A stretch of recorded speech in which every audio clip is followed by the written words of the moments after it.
Este pasaje que vamos a leer es uno de los pasajes más mal interpretados que tenemos en toda la Biblia.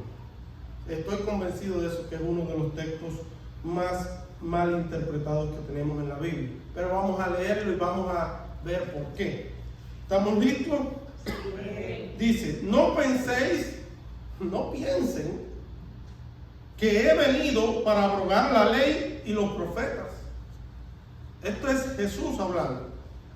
Jesús está hablando, y por ciertas conductas y por ciertas palabras que Jesús hablaba y decía, algunos interpretaron que Jesús venía a abolir la ley de Moisés. Y Jesús está rectificando el pensamiento torcido, la mala interpretación que están haciendo de él, y está diciendo, no piensen que he venido para abrogar la ley y los profetas. No he venido para abrogar, sino ¿para qué? Sino para cumplir. Subraya esa porque esa es importante. Porque de cierto os digo que hasta que pase el cielo y la tierra, ni una jota, ni una tilde, ni un punto pasará de la ley, hasta que todo se haya ¿qué? Cumplido. Diga la palabra cumplido y subráyala ahí, cumplido. Yo no vine para abrogarla, sino ¿para qué? Para cumplirla. Y no pasará ni una letra de ella sin que se cumpla. De manera que cualquiera que quebrante uno de estos mandamientos muy pequeños, así enseñe a los hombres, muy pequeño será llamado en el reino de los cielos. Mas cualquiera que los haga y los enseñe, este será llamado grande en el reino de los cielos. Porque os digo que si vuestra justicia, y ahí puede subrayar otra vez, porque os digo que si vuestra justicia no fuere mayor que la de los escribas y los fariseos, no entrarán en el reino de los cielos. La palabra del Señor es bendita por los siglos de los siglos. Amén. Puede sentarse. Amén.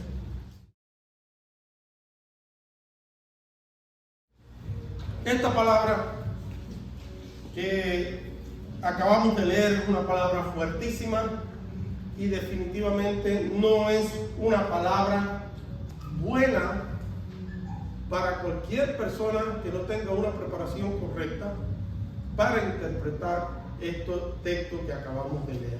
El mundo cristiano, lamentablemente, en muchas ocasiones cometemos el pecado de la ignorancia acerca de la doctrina de la ley.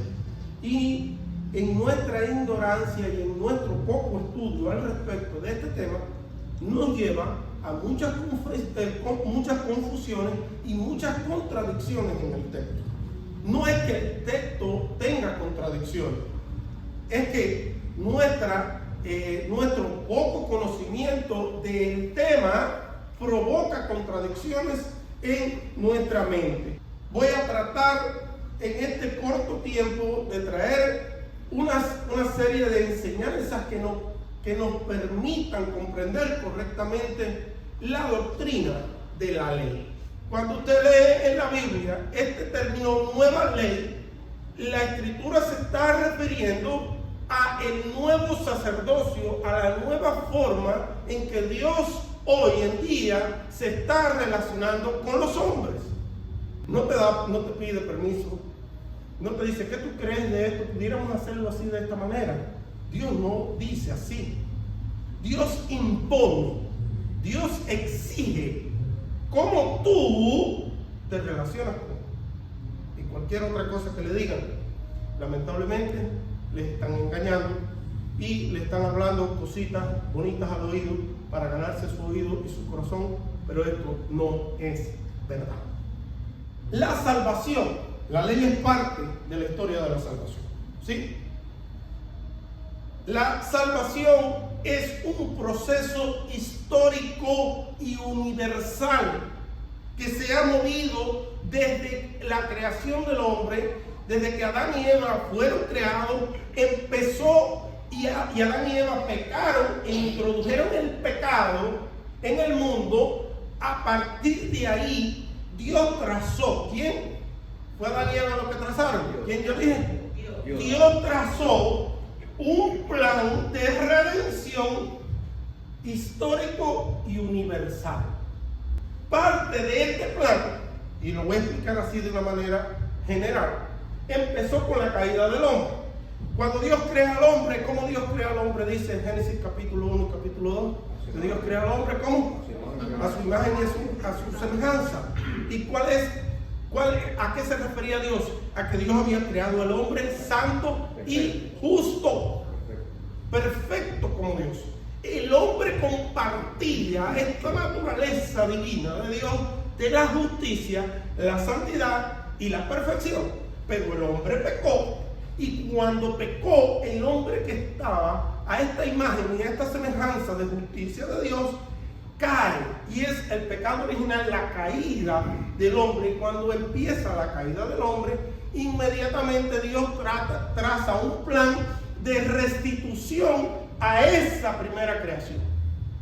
En parte de esa historia, Dios hace un pacto con un hombre llamado Abraham, y a este hombre Dios le revela todo su plan y le dice a él y le promete a él que sus hijos alcanzarán la promesa de la restitución de la caída del hombre. Es decir, que su descendencia será una descendencia de hombres justos y santos a la imagen y a la semejanza de Dios. Esta es la promesa que Dios le hace a Abraham.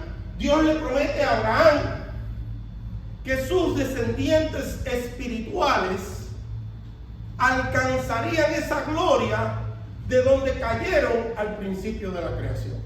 Y esa gloria a la que se refiere el Señor en la promesa de Abraham es la gloria de alcanzar un estado moral justo, santo y perfecto delante de Dios. Amén. Después de eso, Dios hace un pacto con una nación a la cual le revelaría parte del plan de la salvación. Y si me aprietas un poquito, le reveló todo el plan. Esa nación es la nación llamada Israel, los judíos, a los cuales a través del más grande de los profetas que haya conocido la historia judía, este profeta llamado Moisés, Dios le reveló al pueblo judío un pacto llamado pacto levítico. Y en este pacto levítico contenía un mensaje. Y este pacto levítico es a lo que se le llama en la escritura la ley. ¿Alguno de ustedes sabe hebreo aquí? No, ¿verdad? Ni griego tampoco. Lo que usted va a leer en español es una palabra llamada ley. En el hebreo y en el griego no sucede así, de esta manera, porque hay palabras específicas para hacer referencia a la ley de Dios y a la ley de los hombres. Hay una palabra que se usa para la ley de Dios y hay una palabra que se usa para la ley de los hombres, y hay una palabra que se usa para la ley como la física, la gravedad, leyes de otro tipo. El lector original no tiene ningún problema de interpretación, porque él sabe que cuando ve esta palabra sabe a qué ley se refiere, y cuando ve esta palabra sabe a qué otra ley se refiere. Pero lamentablemente nosotros somos hispanos, y en el español el problema de la palabra es que solamente tenemos una palabra para referirnos a eso, que es la palabra ley. Por lo tanto, mis queridos hermanos, siempre que usted lea la palabra ley en la Biblia, usted primeramente, antes de hacer una interpretación, usted debe de descubrir el contexto o la idea que se está trabajando, la idea que está tratando el autor, porque a lo mejor está hablando de leyes físicas y usted está aplicando la enseñanza que le está dando el autor a una enseñanza ceremonial. Entonces, para que usted vea cuál es el problema de interpretación que tenemos aquí, es que usted está aplicando lo que está diciendo el autor a un tema que no corresponde. Los libros de la ley, como los libros de los profetas, ambos hablan la ley de Dios. Cuando un profeta acusaba a un rey, ¿con qué lo acusaba? Con el manual de manejar. ¿Lo acusaba con eso? Lo acusaba con una ley, con la ley de las ciencias naturales, con la fuerza gravedad. ¿Con qué ley lo acusaban? ¿Con qué ley los profetas acusaban al pueblo, a los reyes o a quien sea que ellos iban a declararle alguna acusación o alguna sentencia de Dios? Lo hacía con la ley de Dios en la mano. Le decía, tú has violado el artículo tal de la ley. Por lo tanto, en la ley dice que las consecuencias de violar este artículo es ta. Ahora, específicamente la palabra Torah, que significa en hebreo la ley, con un artículo, la ley. Aquí cuando usted lee en la Biblia, muchas de las veces cuando usted lee en la Biblia la ley, ya se refiere específicamente a una sección de la Biblia. Y esta sección de la Biblia es los 5 primeros libros de la Biblia, que son los que contienen las leyes fundamentales de todo el Antiguo Testamento, llamado Pentateuco también. El target, usted ha visto que el target empieza en unos círculos grandes, ¿verdad? El círculo grande es todo el Antiguo Testamento. El próximo círculo que está dentro, vamos a decir que es el Pentateuco, los 5 primeros libros. Pero hay un target más específico, que ya es el target del medio, que son los 10 mandamientos. Estos 10 mandamientos son el núcleo central de todo el Antiguo Testamento. 613 mandamientos.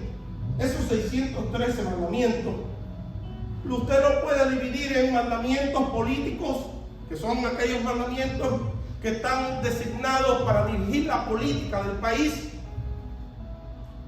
Pero también están los mandamientos del aspecto moral, que es la moralidad, que es la conducta tanto del hombre como la conducta de Dios. ¿Para quién entonces fue dada la ley?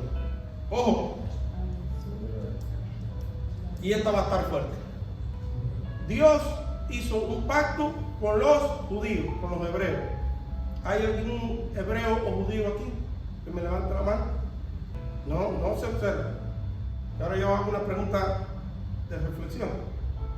Y entonces, ¿por qué hay gente hoy que, siendo gentil, se quieren convertir en judíos? Y dicen practicar el pacto levítico. No entiendo, o yo estoy leyendo mal la Biblia, o esta gente está mal. ¿Cómo es que Dios te excluye de este pacto y tú te incluyes ahora? ¿Con permiso de quién? ¿Quién le dio permiso a un gentil para que sea parte de un pacto del cual él fue excluido? Pastor, ¿y entonces qué uso tiene el Antiguo Testamento para nosotros? Buena pregunta. El Antiguo Testamento es una parte de ese plan, es una parcela de ese plan de salvación, donde Dios se revela a una nación para Él mostrarse, para Él mostrar su carácter y para mostrar el carácter de los hombres y enseñarle a los hombres el camino que deben de seguir los hombres para alcanzar esa restitución de la que cayó Adán y Eva. Así que cuando Dios le da la ley al pueblo judío, se la da al pueblo judío para que el pueblo judío aprenda. Pastor, ¿y los gentiles cómo entramos ahí? Los gentiles entramos de esta manera. Los gentiles leemos el Antiguo Testamento, extraemos las lecciones, la enseñanza, y esa enseñanza nos debe de servir a nosotros para instruirnos a nosotros cómo nosotros también poder alcanzar ese plan de restitución. Así que ya el Antiguo Pacto, la forma en que el Antiguo Pacto enseña que debemos de relacionarnos con Dios, ya eso es historia. Eso queda para nuestra educación, para nuestra enseñanza. No es doctrinalmente apropiado para ahora. ¿Qué es lo doctrinalmente apropiado para ahora? El nuevo pacto. Cuando una persona se relaciona con Dios basado en las leyes de la ley del Antiguo Testamento, esa es una persona que se quedó varado en la historia. te quedaste ahí varado, no seguiste el curso de la historia.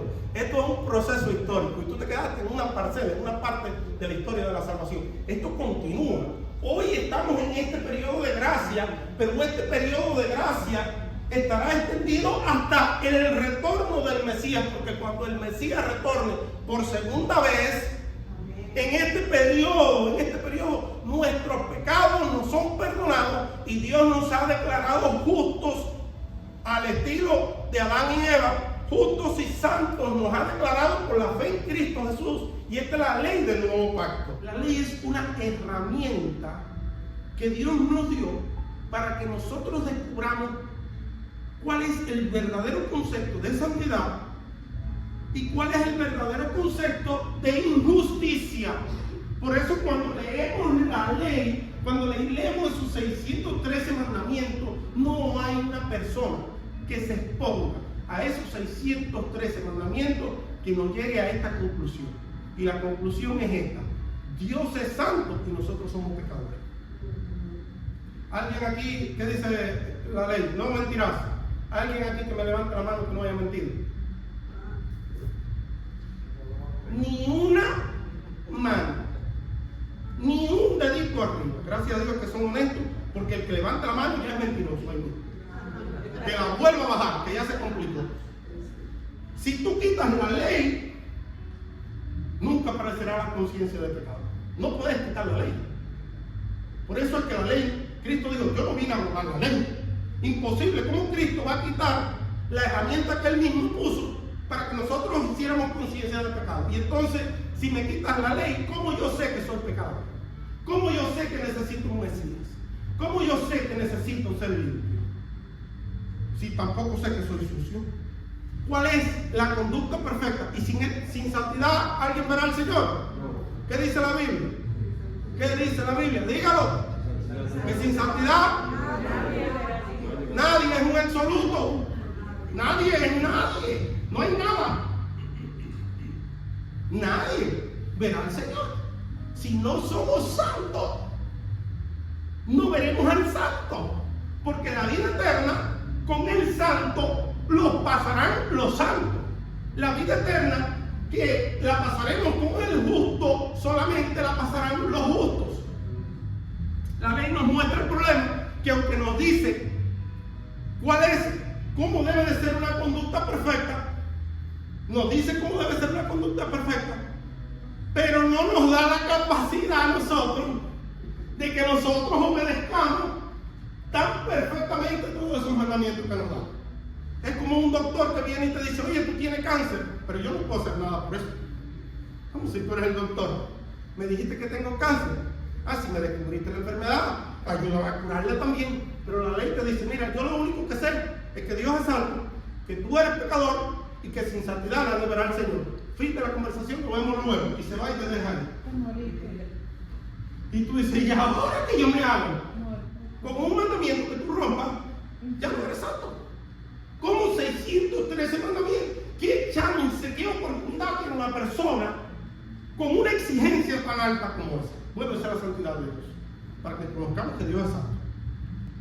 Entonces, en esta otra parcela de la tierra, que es un nuevo pacto, en esta nueva parcela de la historia de la salvación, Dios nos da la solución al problema.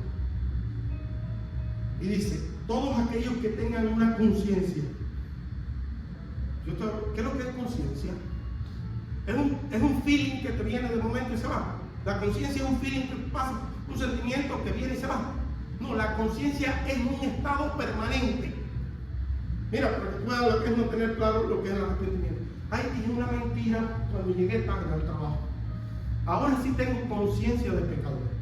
Pero una vez que se te olvidó que dijiste mentira, borraste la conciencia de pecador. Eso no es conciencia. Conciencia es un estado 24/7 de la mente que sabe, que está convencido de que ha hecho lo malo delante de Dios y que hace falta arreglar eso. Tú haces esa conciencia y tú dices: ok, yo no puedo, yo sé que ya yo no puedo cumplir con esos 600. Soy culpable delante de Dios. Eso es arrepentimiento. ¿Cuántos reconocen que son culpables delante de Dios? No le dé pena, ni se avergüence de la verdad. La verdad es verdad. Le guste quien no le guste. Es inflexible. La verdad no tiene sentimiento ni familia. Es esto y es esto. Fin de la conversación. Ok, soy culpable delante de Dios. Entonces ahora necesito que se pague esta condición mía de debilidad, que yo no puedo parar de pecar. ¿Cómo se paga esta condición? Dice la Biblia que todo aquel que cree en su corazón que Cristo es el pago por sus pecados, Dios lo declara justo. Por eso yo creo que la sangre de Cristo ha cubierto todos mis pecados, y yo, Ariel Suárez, soy un hombre santo delante de Dios. No por obras buenas que yo haya hecho, ni porque sea pastor. No. Ni porque nací en el Evangelio, ni porque me crié en la iglesia, ni porque tengo mucho conocimiento de la Biblia. No por nada de eso, ni porque me he portado bien, ni porque he parado de decir mentiras. Yo no soy hijo de Dios por nada de eso. Yo soy hijo de Dios porque la sangre del Cordero ha cubrido mis defectos. Si Dios te ha declarado santo, ¿quién eres tú para decir lo contrario? ¿Quién es el hermano que está a tu lado para decir lo contrario? ¿Quién es el hombre para decir lo contrario? ¿Quién acusará a los hijos de Dios? Si la sangre está sobre el altar, ¿cómo me vas a acusar? Romanos capítulo 3 termina diciendo 28 y 29. ¿Ya lo tienen ahí? Por favor, pónganmelo aquí en el proyector, 28 y 29. Qué rápido están ahí arriba en el proyector. Están ahí. Porque concluimos que, yo le voy a hacer una pregunta. Una conclusión es algo que está por averiguarse, o es algo que ya está claro. Ya está claro, ¿verdad? Vamos a ver qué es lo que está claro. Vamos a leer. Concluimos que el hombre es justificado por las obras. Perdone, hermano Carlos, usé el truquito suyo. Es por la fe. Carlos, era para ver si estaban despiertos. Concluimos que el hombre es justificado ¿por qué? Por la fe. ¿Aparte de qué? De la Es aparte, esto es una parcela aquí, que es la ley, y la otra parcela aquí, que es el nuevo pacto. Aparte. Es aparte. Pero mira que dice ese 29. Sí. Porque ese capítulo 3 se estaba refiriendo también a los judíos. Dice, ¿o es Dios el Dios de los judíos solamente? ¿Es Dios de los judíos solamente? No, déjame callar. ¿No es también el Dios de un pecador como yo? Aleluya. Entonces, bueno, parece que está hablando de algo universal. Aquí todos están incluidos. Aquí no hay exclusión. ¿No es también el Dios de los gentiles? Dice Pablo, sí. No es Dios de los judíos. Es Dios de los gentiles también. Sí, también de los gentiles. ¿Cómo dice el último versículo? Porque en verdad Dios es uno. Porque en verdad Dios es uno, el cual justificará en virtud de la fe a los circuncisos y por medio de la fe A los circuncisos. Dios justificará por medio de qué? De la fe. Por medio de la fe. Anulamos entonces la ley por medio de la fe. Una parcela aplasta a la otra. No, ambas parcelas están trabajando para lo mismo. Es un equipo, es un team. El team de la salvación se llama. El team de la salvación. Yo hago una cosa, ya te dije que tú eres culpable delante de Dios, no tengo la solución, tienes que ir al nuevo pacto a buscar la solución, que la solución está allá, en el nuevo pacto. Anulamos entonces la ley por medio de la fe, dice, de ningún modo, al contrario. Confirmamos la ley. Después de todo, ¿acaso Dios es solo Dios de los judíos? No, es también Dios de los gentiles. Claro que sí. Hay un solo Dios y Él hace justas. ¿Él hace qué? ¿Cuántos quieren ser justos aquí en esta mañana? Porque sin justicia nadie verá al Señor. Si no eres justo, no verás al Señor. Pero no te vayas a confundir en pensar que esa justicia tú la alcanzas por las obras. Porque el texto dice que es por la fe. Averíguate cómo es, pero es por la fe, no es por el otro lado. No lo cojas para allá.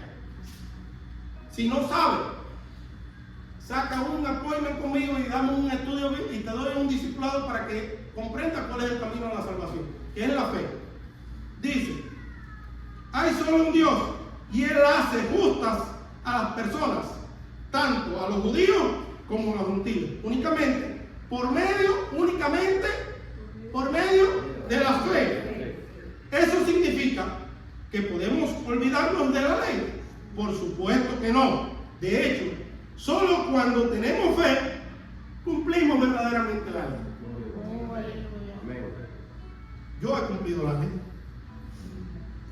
Lo que pasa es que si tú no entiendes esto como yo lo he explicado así, tú vas a decir, pastor, eso es mentira, usted no ha cumplido la ley, porque usted ha dicho sus mentiritas. No, yo las he dicho mentirotas, pero mis mentirotas están cubiertas por la sangre de Cristo. Y el acta de decreto que contenía, que me era adversa, el acta que me acusaba a mí de que yo era culpable, Colosenses capítulo 2, que decía, Ariel, tú eres mentiroso, tú eres ladrón, tú eres adúltero, fornicario, te has apartado de Dios, no has amado al prójimo, tú, Ariel, eres un desecho moral, humano. Esa es la verdad. Yo no estoy exagerando. Yo sé mi condición. Si no fuera por Cristo, yo fuera un desecho humano. Por lo tanto, esta santidad que yo tengo hoy aquí no es mía. La gloria de esta justicia que hay dentro de mí no es mía. No puedo gloriarme en esta santidad. Amén. Porque esta santidad me la dio Cristo. Amén. Por lo tanto, la gloria de esta santidad y de esta justicia que yo tengo es de Cristo. Amén. Te estoy dando en esta mañana la historia de mi vida. Ustedes saben que yo fui criado en un lugar como este, crecí en una iglesia. Y desde chiquito me instruyeron en la moral cristiana. 613 mandamientos ahí, cúmplelos porque vas a entrar al infierno si no los cumples. Este que está aquí.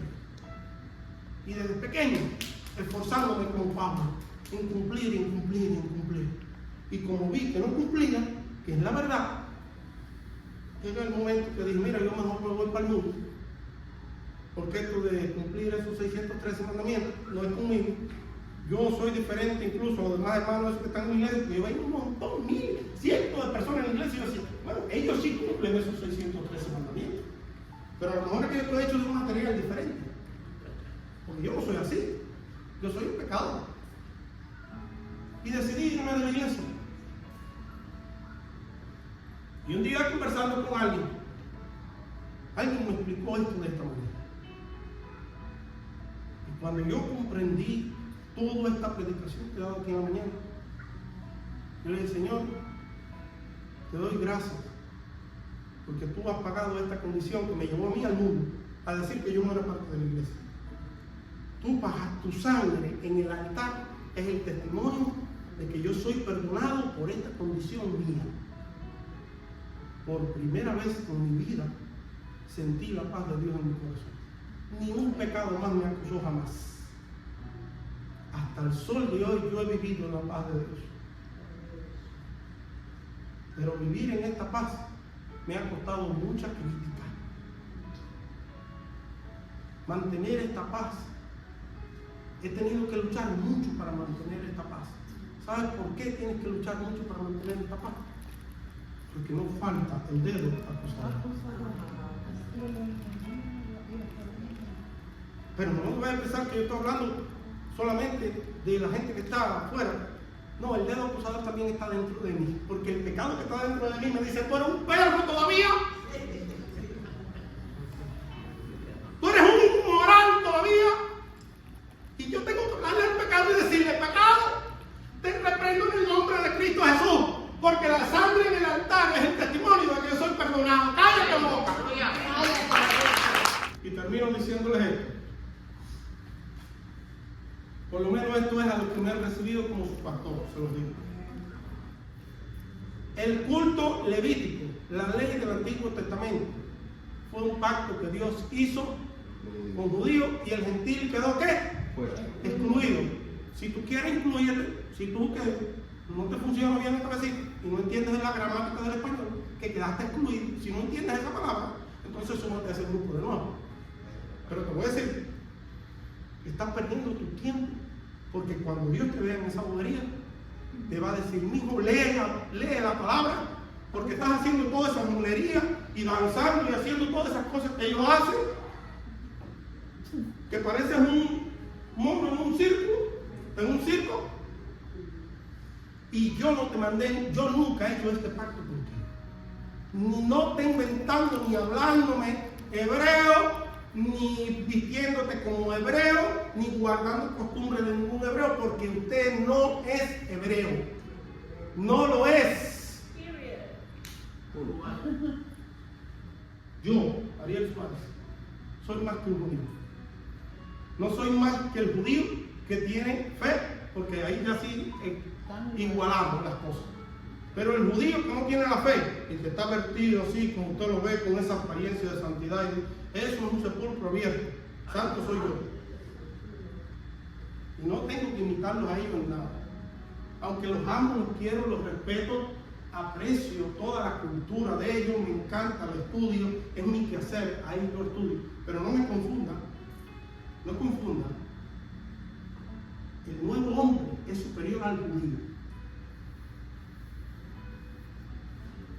Y el verdadero, y esto va a ser un escándalo, el verdadero